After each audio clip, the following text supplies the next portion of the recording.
Magandang araw!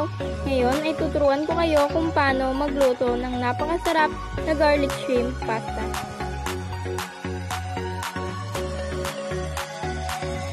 Andito ang ating mga ingredients, equipment at tools.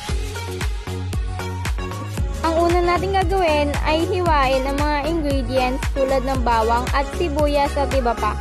Hiwain ito sa mga maliliit na piraso.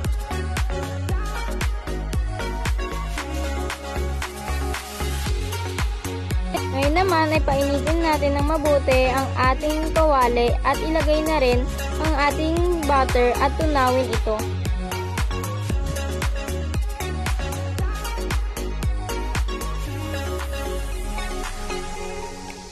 Ilagay na rin ang ating sibuyas at igisa ito.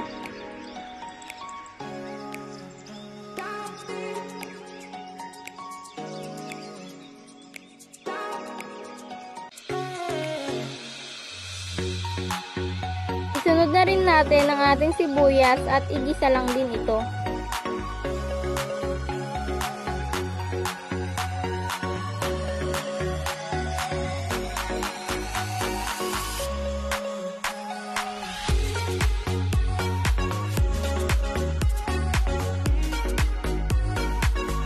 Ilagay na rin natin ang ating hipon at lagyan ito ng katas ng lemon.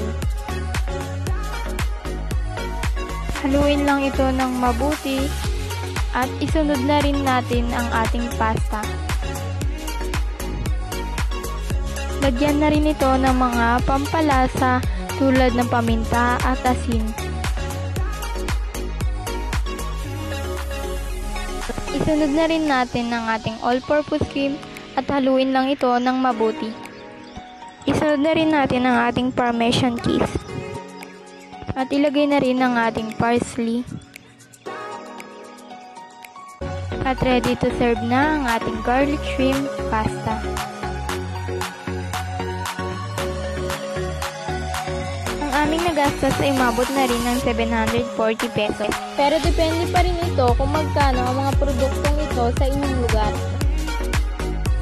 Sana ay nagustuhan nyo ang video ito at maraming salamat sa inyong panonood.